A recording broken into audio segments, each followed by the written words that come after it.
Hey everybody, welcome back to my BakeLikeAPro YouTube channel. In today's fun video, we're going to make a really simple, authentic pizza dough. And this is a larger batch, so you're going to be able to make plenty of pizza with this. I've got 526 grams of pizza flour. If you don't have pizza flour, you can use all-purpose flour as well. 340 grams of room temperature water. 15 grams of olive oil. 1.5 grams of instant yeast, and our last ingredient, 5 grams of salt. So those are the ingredients. Let's get started. Into my mixing bowl, I'm going to get in all of my flour, and then my instant yeast. I'll give that a little bit of a stir just to hide that yeast in there. That's good. Our salt. Another little stir.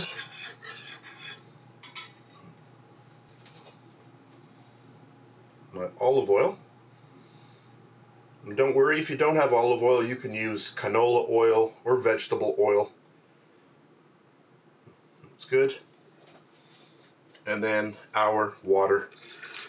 And that is it for the recipe.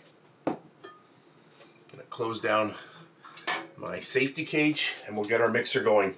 This here is the Pro Baker 5 Plus from KYS Norway, and if you want more information and you want to see an unboxing and the first time I made pizza dough with this mixer, you can find a link underneath the video in the description box.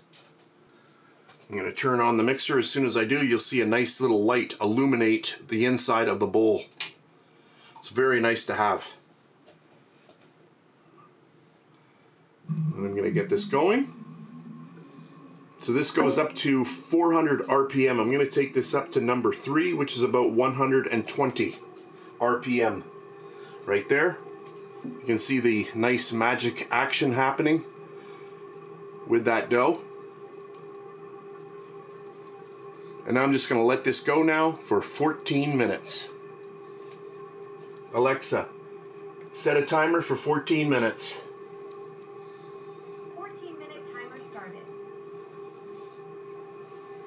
Hey everybody, my 14-minute timer just went off, so I'm going to stop the machine, but I just thought I would let it go just a little for a couple seconds here just so you can see how nice that dough is looking inside the machine. And another thing you'll notice, listen to how quiet this machine is. It's amazing. I'm going to lift it up and look at that nice dough. So I'm going to remove it from the bowl and then I'll be back. So I've just taken my dough out of the mixer, and the first thing I want to do is get a reading of the total dough weight. I always like to do this. You don't have to, but I like to do that. 876 grams. So now that we've got that locked in, then I can do the rest of my calculations. So I'm not going to bore you with doing this because you've seen me do this many times. For this recipe, I'm going to be taking this dough ball and I want to make one large pizza. This is going to be a very large pizza, 454 grams or 1 pound of pizza dough. That's going to be for tomorrow night's pizza.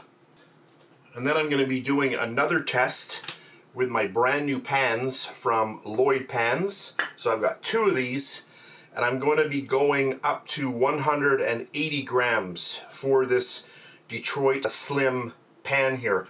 So I'm going to increase it from about 131, 132 grams up to 180 grams. So I've got 2 of these pans. I'm going to do that, and then I'm going to have a little bit of dough left over, and I'm going to make some garlic knots with those. So I'm back. I split up all my balls, and I have the last little piece here is 61 grams. So that's going to make 1 garlic knot. So I might not even make that. Just put it to the side. So I've got right here, I've got my 1 pound of dough. This is 454 grams, and then I have 2 of them here at 180 grams each. So that is good. So now to finish off the video, I'm just going to show you how to form the dough ball.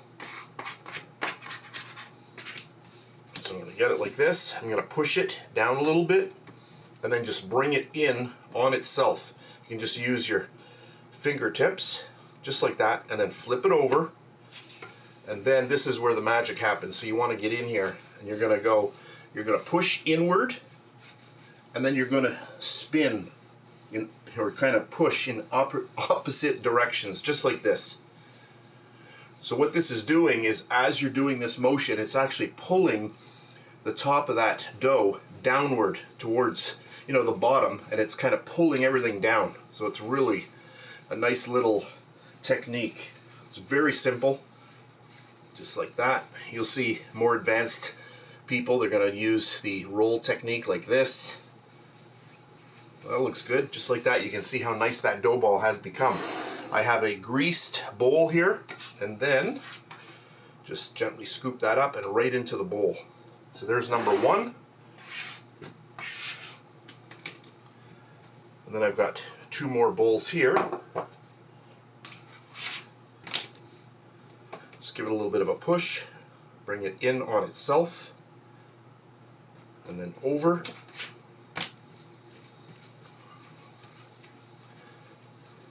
And then the same thing.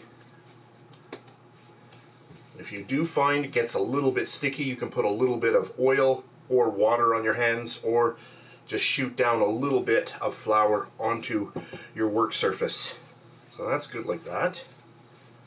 This one's small enough, I can just lift it and get that in there. Next one, give it a little bit of a push, bring it in. So with the Detroit Slim pans, the last time I did it was 131, 132 grams. I've increased it to 180. So this is still a little bit of a test. I might have to make it 200 next time.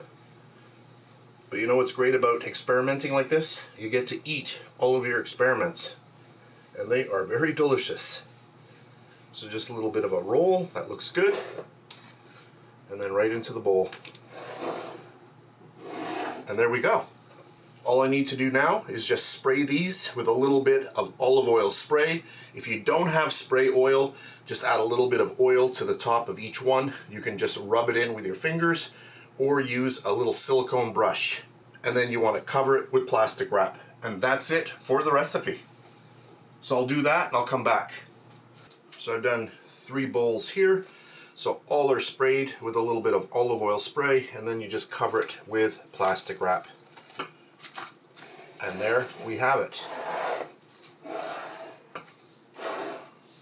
And that really is it for the recipe. If you want to use your dough today, just let it sit on your counter for about an hour and a half to 2 hours. Push it out, get your sauce on, your cheese, your toppings, and bake like you usually do.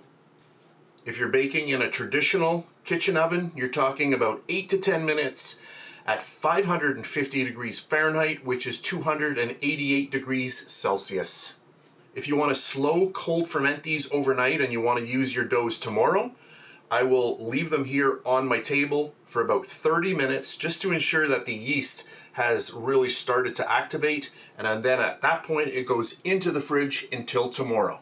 And then a few hours before you want to use it, 3 to 4 hours, just remove the doughs. It depends on how big the dough is. Something very large like this, I'm going to bring that out about 5 hours before I want to use it, because it will take a lot longer for this dough ball to reach ambient temperature and for that yeast to really activate.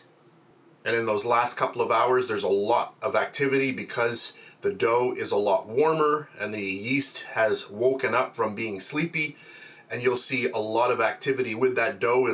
It'll double in size and sometimes even touch the plastic. So this one here, 1 pound or 454 grams.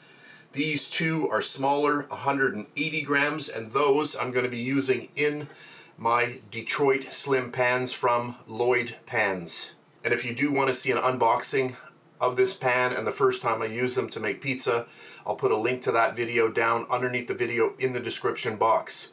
And if you want to see me making chocolate cake in one of these, I also have a video for that. Very cool, really nice cake, and I'll put a link to that video underneath the video as well. Super nice pan, very, very versatile. I love this pan.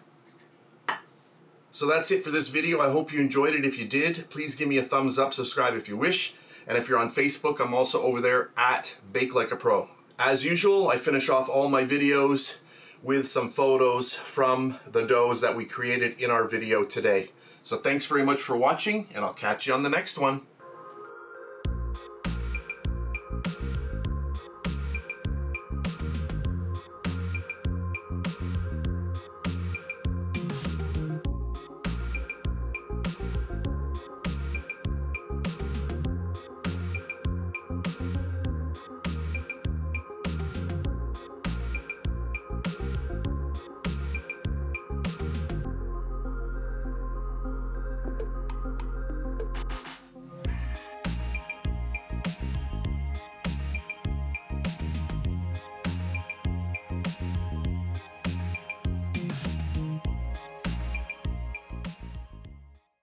And please subscribe to my BakeLikeAPro YouTube channel, and also click that notification bell to be alerted every time I upload a brand new video.